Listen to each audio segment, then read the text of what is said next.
Sigmund Freud, the founder of psychoanalysis, was so obsessed with his theory that he nearly killed a patient trying to prove it. He believed that repressed sexuality caused hysteria, and the source of this problem was located in the nose. Guided by this idea, he insisted on surgery for his patient, Emma Eckstein. The operation was a disaster. The surgeon, Freud's best friend, left almost half a meter of surgical gauze in her nasal cavity. Massive bleeding began, and the room was reportedly filled with the smell of rotting tissue. Emma was miraculously saved. But even after this, Freud blamed not his theory, but the patient's own hysterical desire for attention. The man who taught the world self-analysis failed to analyze his own catastrophic mistake. If the theory's creator was so dangerously blind, how powerful and unpredictable is the theory itself? This story isn't about medical malpractice. It's about how blind faith in the unconscious can change the world, as Freud's nephew would soon prove. How did his nephew, Edward Bernays, convince millions of American women to start smoking in an era when it was considered vulgar? Logical arguments were powerless, yet his campaign was a stunning success. During the 1929 Easter parade in New York, he hired a group of socialites to publicly light up cigarettes, calling them torches of freedom. And why do Freud's most famous terms, ID, ego, superego, not actually belong to him? He used simple German words das Es, das Ich, das Über-Ich, the it, the I, and the over-I. The cold Latin terms were invented by his English translator James Psyche in the 1920s. What does this translation hide, and why is it important? Both of these paradoxes prove that hidden forces operate beneath the surface of our logic. And how are these stories connected to your daily self-sabotage? The answers will reveal a map of your own psyche. Right now, a war is raging inside your mind. Three forces are engaged: a primal beast that constantly demands "I want," a strict judge that dictates "I must," and an exhausted diplomat trying to reconcile them. Your psyche works like an old apothecary scale. On one side rests the weight of animal desires, on the other, the weight of social norms, and your conscious I is the needle desperately searching for balance. By the end of this video, you won't just know the names of these forces, you will receive a map of this war. You will understand the logic of your self-sabotage. You will see how marketing and social media use this conflict against you. And you will get the principles for managing this internal battle. This isn't a lecture on the history of psychology. This is the owner's manual for your mind that you never received at birth. To ensure you don't get lost on this map, here are the 3 key points of our journey. In 3 minutes, we will meet the primal beast within you, your ID. You will see how, by using just one of its instincts, Freud's nephew made all of America eat bacon and eggs for breakfast. In 8 minutes, you will understand why you constantly feel anxious. We will break down the mechanics of this feeling and show how your ego uses invisible defense mechanisms to keep from going insane under internal pressure. And in 14 minutes, we will prove that Freud's theory is more relevant today than it was a century ago. You will learn how your smartphone has become the perfect drug for your ID and why social media is a factory for producing unattainable superegos. We start right now. The first stop is in 3 minutes, where we will meet the most ancient, powerful, and irrational tyrant in your head. Why do you reach for a third piece of cake, even though your conscious mind is screaming no? What is this force that is stronger than your willpower and logic? Freud called this force the id. It is the primal beast inside you living by a single law, the pleasure principle. It demands immediate gratification of all desires, without a thought for the consequences. But the reality turned out to be much larger in scale. Freud's nephew, Edward Bernays, used this principle to make a nation eat bacon and eggs for breakfast. He convinced doctors to declare that a hearty breakfast was healthy, and bacon sales skyrocketed. This beast is uncontrollable, deaf to logic, and lives inside every one of us. But if this force is so powerful, something must restrain it, or the world would descend into chaos. Look at an infant. It is the pure embodiment of the ID. It demands food and warmth immediately without caring about its parents' exhaustion. This isn't selfishness, it's the only law of life it knows. So how does this creature transform into an adult full of prohibitions and guilt? Reality makes its adjustments. The words "no," "you can't," and weight from parents become the first barriers to its impulses. The ID's impulses are like a river without a channel. They flow along the path of least resistance. And parental prohibitions are the first stones that force this river to change its course. Freud himself called this force das Es, the it, emphasizing its alien nature to our I. This external conflict with the world will soon become an internal one. This external force will be absorbed and will begin to speak with the voices of our parents right inside our heads. Why does an ad for an expensive watch never talk about how accurately it tells time? It shows success and status because it speaks not to your logic, but directly to your ID. The id doesn't understand product specifications, but it instantly reads the promise of satisfying basic desires, power, sex, freedom. But the numbers shatter this simple picture. When Edward Bernays created the Torches of Freedom campaign, he wasn't selling cigarettes. He was selling women a symbol of emancipation, equating smoking with the right to vote. In the 10 years following his campaigns, the proportion of women smokers in the US tripled. The id is deaf to reality, but flawlessly hears the promise of pleasure, even if it's illusory. But inside you, there is another force that hears only one word, must, and their war is inevitable. What do the guilt after an impulse purchase and the fleeting shame for a selfish thought that no one discovered have in common? This is the work of an internal overseer who punishes us for breaking invisible rules. It watches us even when no one else is looking. But here's what's important. This overseer is not you. It was created by your parents, teachers, and society. Its rules may be outdated and even harmful to you, but its power feels absolute because it was formed in childhood. We've met the beast that lives in the basement of our psyche. Now it's time to meet its jailer who lives on the floor above. Meet your superego. Why does mental self-praise feel so weak and fleeting, while a single sting of self-criticism can ruin your mood for the entire day? Where does this asymmetry come from? It's because your superego is not a single structure. It consists of two parts. The first is the conscience, the repository of all don'ts and the source of guilt. The second is the ego ideal, the image of what you should be, and the source of shame for not measuring up. The superego works like a distorted mirror. The conscience part shows you a warped reflection of your mistakes, making them seem enormous. The ego ideal part shows you a perfect reflection you can never achieve. You are trapped between them. This internal judge condemns not only actions but also thoughts. Its main enemy is the primitive id, which couldn't care less about ideals. But what happens when neither of these forces can win? Why did Freud, a genius of self-analysis, cling so stubbornly to his flawed theory about Emma Eckstein, even when the facts screamed otherwise? His ego ideal as a scientist and pioneer could not withstand a blow of that magnitude.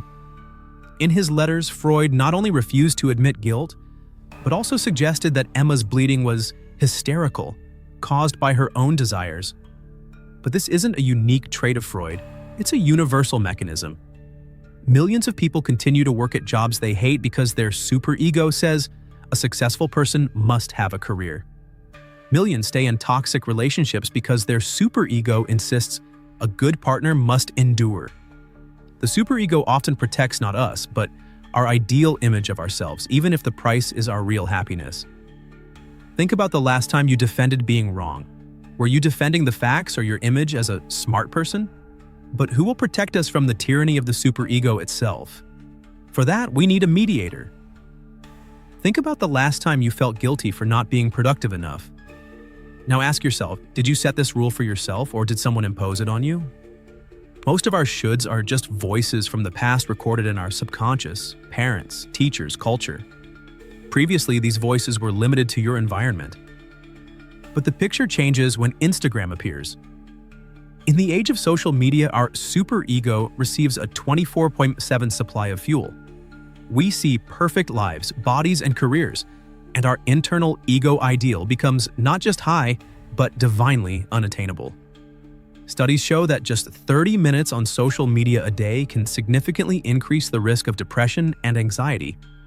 That's enough time for your superego to get a year's dose of comparison with others' ideals. So we have a primal beast demanding, "I want it now," and a divine judge screaming, "You must be perfect." This system is doomed to collapse. It desperately needs a CEO. How do you even make decisions? What happens in the split second when you choose between going to the gym because you should and watching a series with pizza because you want to? You think your conscious mind is weighing the pros and cons, but that's an illusion. This isn't a negotiation. It's a conversation with a terrorist who has taken your well-being hostage, that's the IDD, and with a dictator who threatens you with life imprisonment in the jail of guilt, that's the superego. Two irreconcilable forces, and at the center of these negotiations is the real hostage. A hostage trying to please both while somehow surviving in the real world. This hostage is called the ego. And its story is your story. Why can you plan your day perfectly, wake up at 6 a.m., exercise, work productively, and by 6:05 a.m., everything is already going wrong? Your ego is the CEO of your psyche. Its job is to operate on the reality principle, to satisfy the ID's desires in a way that doesn't violate the superego's rules and doesn't get you killed in the external world. But this director serves three tyrants at once. The id demands, "I want it now." The superego commands, "Be perfect." And reality issues an ultimatum, "Survive." When the pressure from all three sides becomes unbearable, any CEO would start to panic. In psychoanalysis, this panic has a specific, familiar name. Imagine you want a new gadget, your ID is screaming for it, but your budget is limited, reality dictates this, and you feel guilty for a pointless expense. That's the voice of your superego. Your ego seeks a compromise. "I'll buy it on an installment plan." This looks like a balanced decision. But this compromise satisfied no one. The id is unhappy because it didn't get what it wanted immediately. The superego is furious because you still spent the money and created debt. And reality now pressures you with 12 monthly payments. Our entire conscious life is a series of such fragile compromises. And this endless struggle for a temporary truce is what Freud considered the source of the main epidemic of modernity. Why do we say, "I decided," or "I control myself," as if there's a single, all-powerful center within us? For years, the ego was considered the captain of the ship, its absolute master. But in 1923, Freud published The Ego and the Id and shattered this illusion. He proved that our conscious ego is merely the visible tip of the iceberg. Huge, invisible parts of the id and superego reside in the dark waters of the unconscious, influencing the captain without his knowledge. Our CEO controls neither the R&D department in the basement nor the board of directors on the top floor. And when conflicting orders come from them, a fire breaks out in the office. This fire is anxiety. What is anxiety really? Not in terms of symptoms, but in terms of mechanics? It's the red warning light on your ego's dashboard. It signals that the system is overloaded and about to fail, but it's not one light, it's three. The first realistic anxiety is the fear of a real threat, like getting fired. The second neurotic anxiety is the fear that the id's impulses will break free and you'll do something inappropriate. The third, moral anxiety, is the fear of punishment from the superego, an all-consuming sense of guilt and shame. When a red light comes on in a car, the driver must do something. Your ego has an entire arsenal of secret tools to extinguish this fire, but the price for using them can be far too high. Why does anxiety so often feel like a groundless, irrational fear? Where does it come from if there's no tiger in the room and you're not in danger? It is the energy of your ID's repressed desires, which your ego is trying to contain with all its might. The fear isn't external but internal. It's the fear of losing control over yourself. Statistics turn this personal problem into an epidemic. An estimated 31% of adults in the US will experience an anxiety disorder at some point in their lives. That's over 80 million people, more than the entire population of Germany. Anxiety isn't a system malfunction, it's the price we pay for civilization. We suppress the inner beast to live in society, but its energy doesn't disappear. It constantly seeks an outlet. And the ego is forced to invent ever more sophisticated ways to contain it. At an important job interview, why does one person fear saying something stupid, while another fears not seeming competent enough?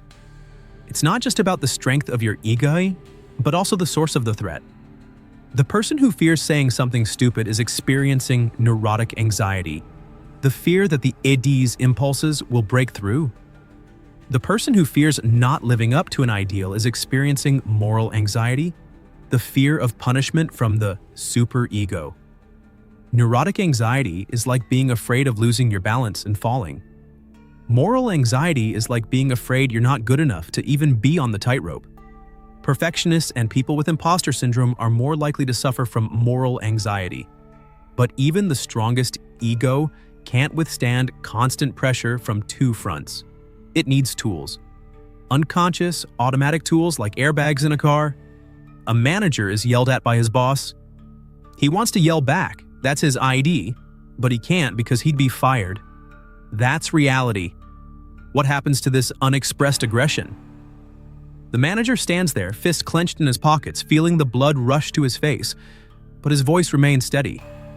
It seems the ego has handled it, but in the evening he comes home and snaps at his family over something trivial.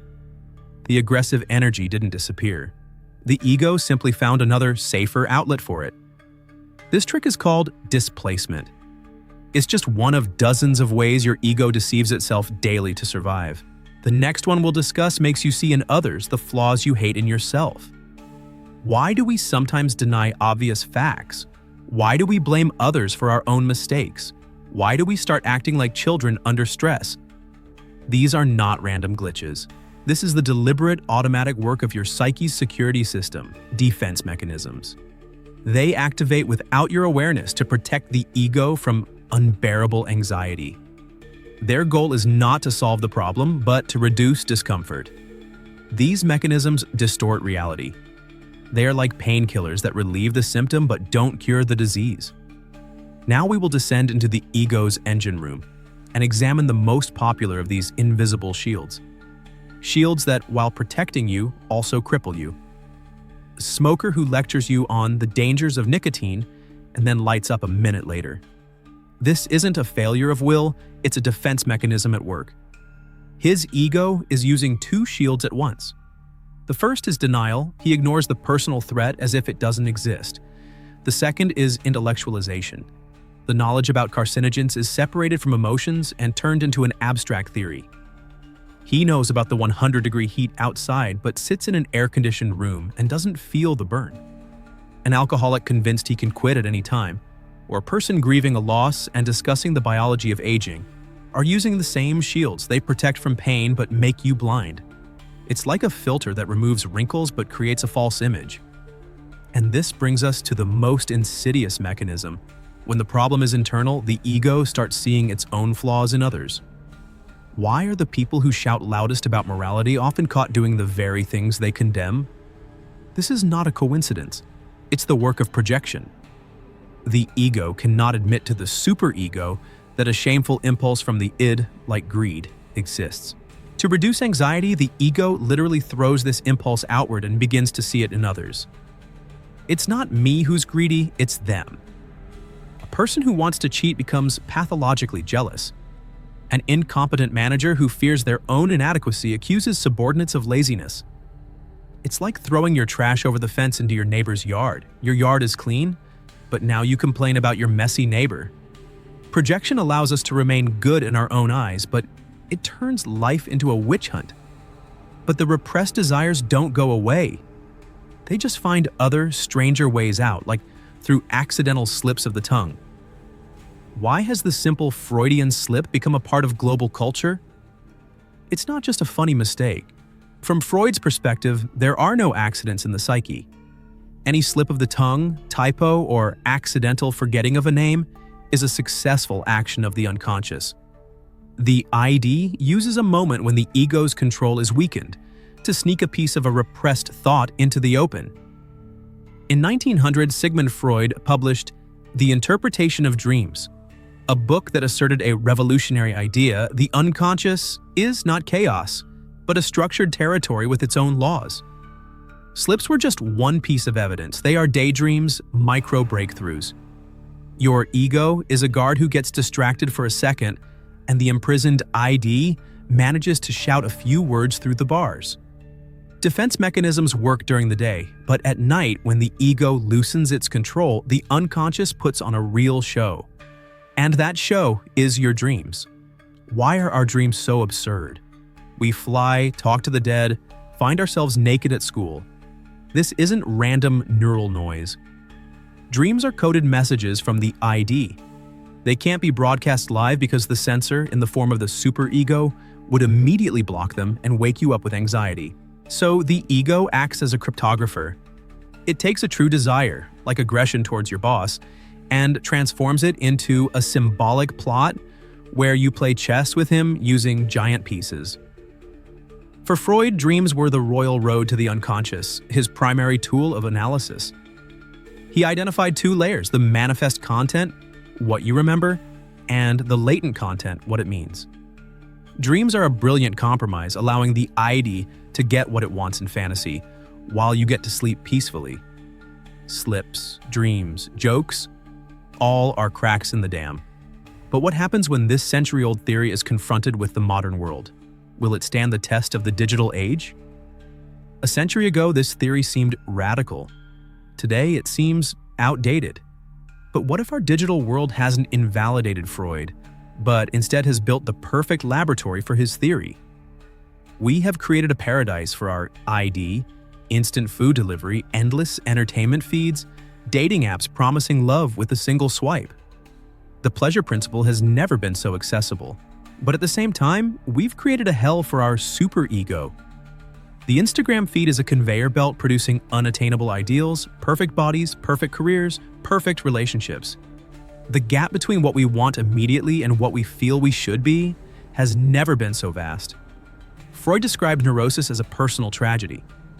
Today, this gap has become the norm for millions. Your smartphone is the remote control for this conflict, where one button turns on porn for the ID and another plays a lecture on productivity for the superego. And we press them alternately, driving our ego to complete burnout. In 30 seconds, you'll understand why social media algorithms are the perfect drug for your inner beast. Why do algorithms know exactly what to show you to keep you hooked? They don't read your mind. They speak directly to your ID in its own language, the language of immediate reward. Short videos, likes, notifications? This is digital dopamine, delivered directly to the most primitive part of your brain. It's the pure pleasure principle, refined and stripped of consequences. Your ego tries to resist, setting screen time limits, but it's doomed to fail. Because it's not fighting an app, it's fighting the most ancient instinct, amplified by trillions of dollars and the world's smartest engineers. The numbers confirm the scale of the addiction. The average TikTok user spends 95 minutes a day on the app. That's more than a full month of pure time per year. You think you're scrolling the feed. In reality, the feed is scrolling you, using your own ID as a joystick. But while the ID feasts, another part of your psyche starves and grows angry. What happens when you close TikTok after an hour of mindless scrolling? You feel empty and guilty. This is your superego taking the stage. It just saw on Instagram how someone ran a marathon, launched a business, and learned a new language. And you? You just watched cat videos. This contrast creates moral anxiety of unprecedented force. Social media is a factory for producing inadequate ego ideals. They take the best moments from millions of lives and assemble them into one monstrous, unattainable superhuman that your superego forces you to compare yourself to. It's no wonder that studies link excessive social media use to a rise in depression and anxiety disorders. This isn't a system glitch. It's the system working as intended. It creates an unbearable conflict between your ID, which gets everything, and your superego, which feels you are nothing. And your ego simply burns out in this fire. But is there a way out of this trap? You can scroll for hours feeling bored and irritated, yet unable to stop. This isn't a weakness of will, it's a perfect storm in your psyche. The social media feed is a buffet for the ID. It offers an endless stream of novelty, social approval, sex, and scandal, instant gratification with zero effort. But it's not about the content, it's about the algorithm. It doesn't just recommend, it analyzes your unconscious reactions, the micropauses in your gaze, and feeds your ID exactly what it craves in the next second. Every swipe is the lever of a slot machine. Your smartphone is a personal dealer for your inner beast, one that knows your weaknesses better than you do. Your beast has been fed, but now it's time to pay, and the price is your self-respect. Why does a technology created for pleasure leave us feeling anxious and inadequate? The same feed that nourishes the id is a weapon against the superego. You see filtered images of others' success, and your superego absorbs these inflated standards. It compares the glossy picture to your real life and delivers its verdict: you are a failure. An estimated 31% of adults in the US will experience an anxiety disorder at some point. This isn't a personal problem, it's an epidemic. The conflict between I want and I should be reaches its peak, and your ego simply burns out from the strain. Burnout isn't fatigue. It's the surrender of your ego in a war where one passenger yells, "Step on the gas," and the other yells, "Hit the brakes." While some criticize Freud for being unscientific, others are using his map to manage the world. And that map, despite all its flaws, still works. But haven't his theories been disproven long ago? Sigmund Freud, the creator of psychoanalysis, nearly killed a patient by insisting on a nose surgery because he believed her problems were caused by masturbation. How can he be trusted? Critics are right, many of his ideas were absurd. And with the rise of cognitive behavioral therapy, Freud lost from a scientific standpoint. But here's what the sources hide. Freud was less a scientist and more a cartographer. He was the first to draw a map of a territory everyone felt but couldn't describe. The map of our inner world. And while this map may be inaccurate in its details, like medieval world maps, its basic structure, the three continents of desires, norms, and reality, remains frighteningly accurate. His nephew, Edward Bernays, used this very inaccurate map to change the breakfast of an entire nation. And this explains why the goal isn't to destroy these forces, but to understand the rules of their game. So, what should be done in this eternal war? The logical step seems to be to suppress the beast and overthrow the judge. But the id is the source of our life energy, and the superego is our social compass. The goal is not war, but negotiation. The goal is to strengthen your ego by making the unconscious conscious. This means learning to hear the id's whisper without succumbing to its scream. It means questioning the superego's orders by asking, whose voice are you speaking with? Understanding this map eliminates the main problem, self-blame. You receive an instruction manual for the complex mechanism that you are. And now that all three forces have been named and their tactics revealed, we will bring them together so you can become the moderator of the system, not its victim. We have traveled from Freud's Vienna office to your Instagram feed.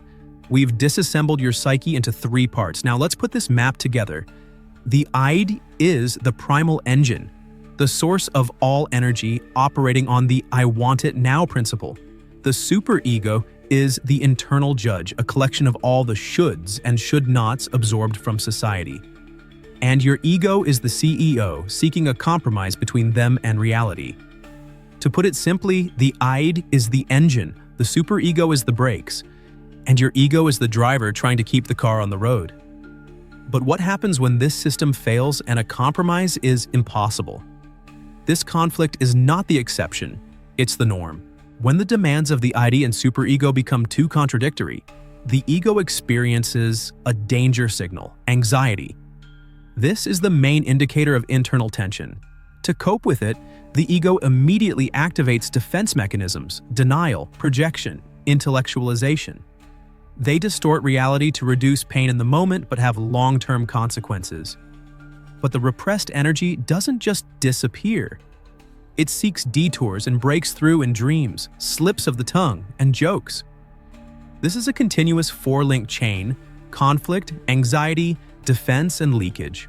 The system seems entirely automatic, but there is one way to influence it.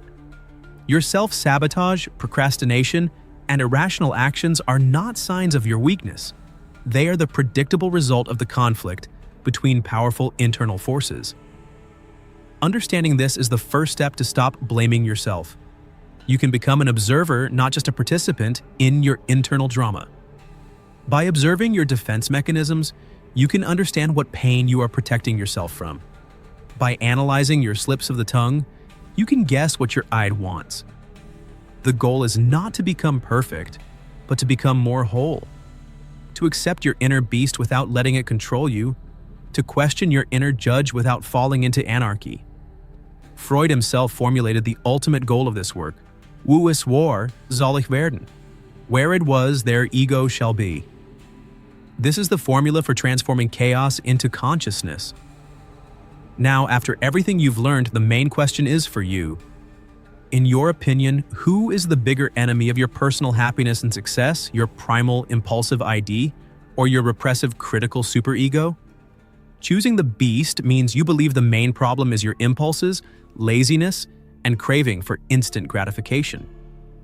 Choosing the judge means you believe the main problem is your inner critic, perfectionism, guilt, and shame. There is no right answer, only your experience.